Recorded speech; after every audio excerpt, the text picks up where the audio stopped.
Welcome back.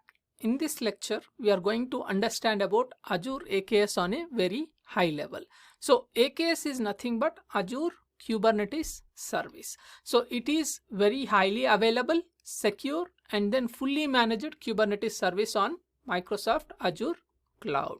So as on today, it is available in 36 regions and then it is growing. So when compared to other cloud providers, AKS is the one which is available in highest number of regions.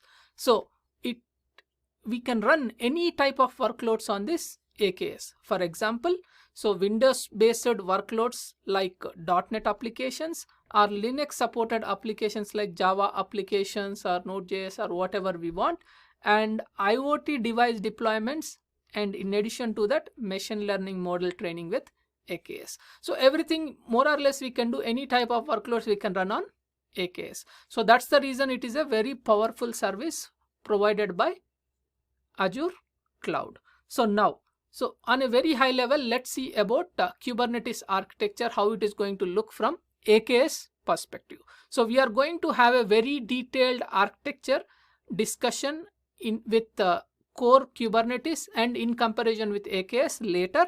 But on a very high level, we'll see like what all components are involved before jumping into our fundamental sections and then creating the cluster and then all those stuff. So why? Because whenever we are creating a cluster, what we are creating and then what it is going to manage, so we need to understand on a very high level.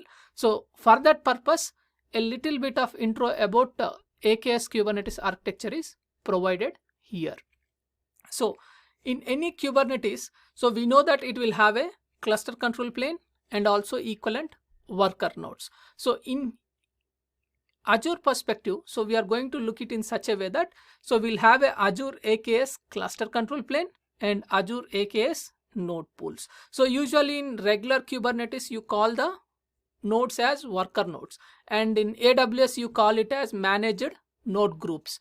In AKS, means like in Azure, you are going to call them as node pools for the worker nodes. So now in master component, means like where the cluster control plane is called, it is called the master component. So in master component, so what all components are available for us, which AKS is going to manage, which Azure is going to automatically manage and then offload our burden.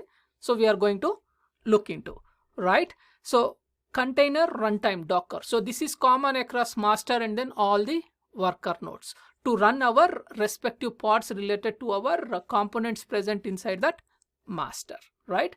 So let's start with etcd. So etcd is nothing but consistently and highly available key value store used as a Kubernetes backing store for all cluster data. It stores all the master and then worker node information.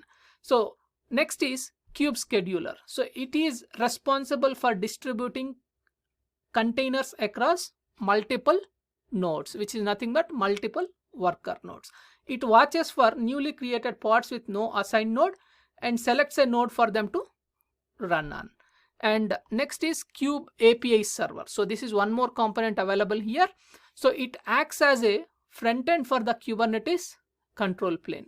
It exposes the Kubernetes API.